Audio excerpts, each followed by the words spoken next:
today I want to talk about how Citadel is desperately trying to avoid being liquidated and how they've just inadvertently revealed what will cause them to go bankrupt. They've tried to bribe their way out to no avail and now they're trying to sue. So stay tuned and let's make some money. And now I'll dive straight in with the key information. So, Ted tweeted saying, "I bet some of you will love this one."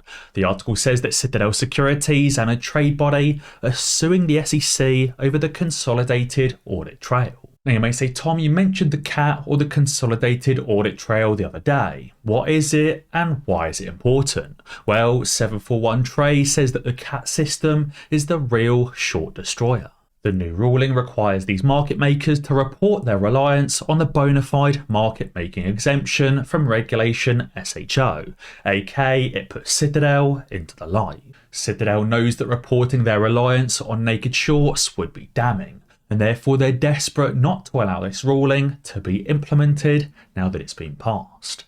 So as a result, they're trying to desperately sue the SEC to ensure this ruling does not get implemented, to ensure they don't have to report their reliance on that market making exemption. We the Investors has also exposed exactly how scared Citadel is of the CAT or Consolidated Audit Trail system, saying when you can't dictate to the regulators and your political spend is ignored or impotent, then you sue. Typically, Citadel has control over the SEC and can do with them what they want.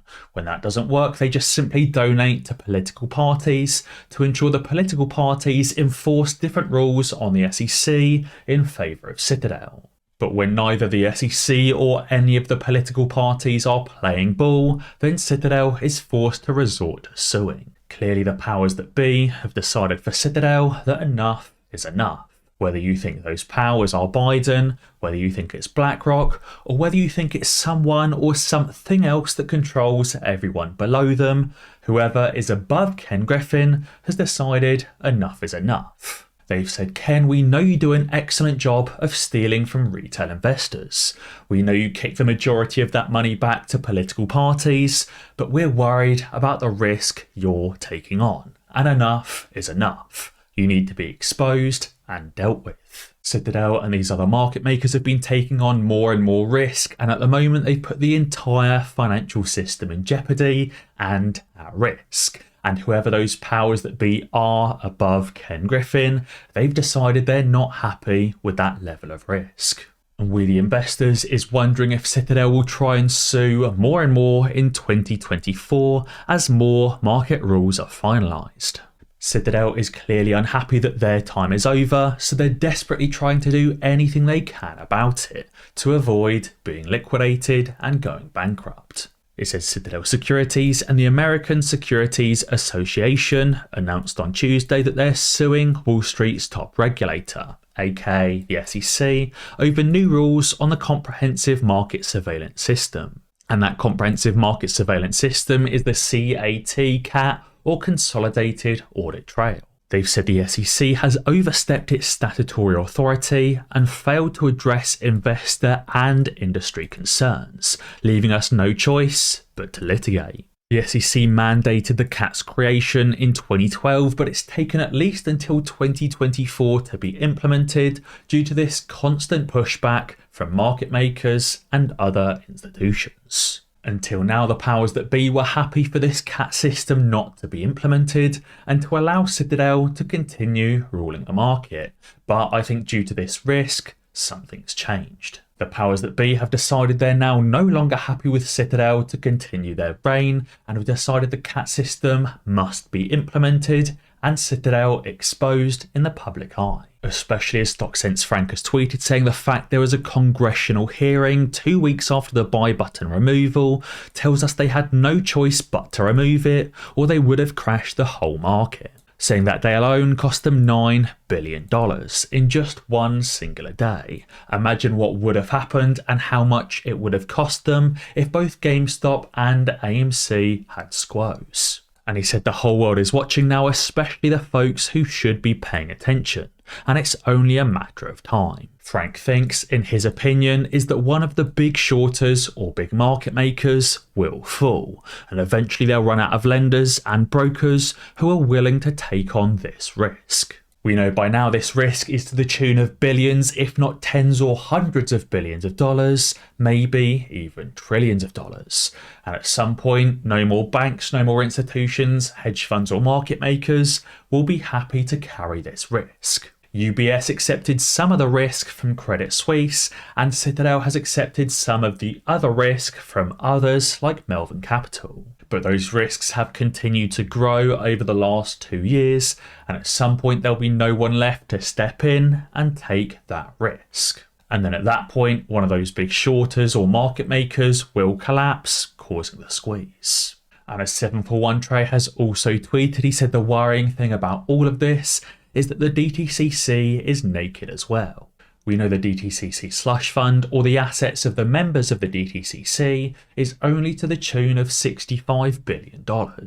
And by now, that risk may have even exceeded $65 billion. When you think of just how many shares of both AMC and GameStop are out there, among other meme stocks as well, and when either GameStop or AMC squeezes into the hundreds or the thousands or even the tens of thousands, just think about how much that will cost these funds. Is it going to be tens of billions? Is it going to exceed 65 billion? Is it going to be hundreds of billions or even more? And Zero Hedge also tweeted something really interesting that I think really goes to show just how much Citadel has been allowed to reign their wreck of terror on the market for the last 15 or so years, saying the S&P 500 now accounts for 80% of all US equities, up from 72% in 2008. And within the S&P 500, the top 5 companies now account for 30% of the entire US stock market.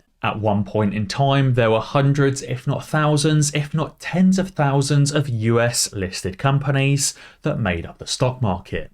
But over the last 15 years, many of these companies, hundreds if not thousands of them, have been destroyed by abusive synthetic shorting. These synthetic shorters and these market makers have kept their favourite companies alive, the majority of which is those top 5 companies in the S&P 500.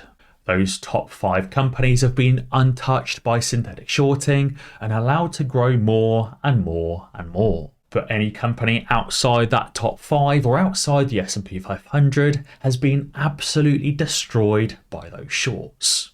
It's likely these shorts and these market makers have destroyed all of these genuine American companies and taken the profits they made from destroying these companies and deposited them in those top 5 companies in the S&P 500 and allowed them to continue growing and to continue expanding. But as Crystal Ball has tweeted, he said the MOAS potential is greater now than ever before, because shorts will be forced to close. He said they can't carry deep underwater short positions forever, and they will be margin called. As I've said before, shorts and those banks got margin called back in 2008. The risk just got too big for the powers that be. They decided back then enough is enough, and some people or somebody needs to be margin called. And eventually when this risk gets too big, as I said, those powers that be will decide once again, enough is enough, it's game over. Now guys, I also wanted to talk about my fast moving momentum news play of the day, which is SPR or Spirit Aerosystems Holdings. I said earlier in the community section of my YouTube channel, we could either play the gap and go strategy or play the fade, as today, especially for the S&P 500 and wider market, is a down day. On days where the wider market is falling, it's incredibly difficult for individual stocks to sustain a great rally and also to improve on that pre-market movement. And especially when you look at the volume in SPR, it's trending downwards. So you've got this combination of downward trending volume, a tough day in the wider market, and a failed breakout. All of those make it incredibly difficult for SPR to break through this $22 region and continue its pre-market move, even though it's had good news. Although so far SPR is staying in this upward trending channel and therefore may end up breaking through that $22 resistance and going on a run later today. That would likely show real conviction in the play and a really strong play as it's battling against the market and winning. Right now though, at the moment it's currently flirting with this level between $20.50 and $22 and there's not a lot of action. That's why it's important when making a trade to consider the wider market and to consider the volume. If you have everything on your side, that should be a really high conviction play. But if everything's up in the air and there's things on your side and things off your side, then there should be less conviction and maybe a smaller size in your trade. But guys, be sure to let me know what you think down in the comments below. And as always guys, be sure to ding that notification bell, because that way you'll be alerted when I upload a new video. Cheers.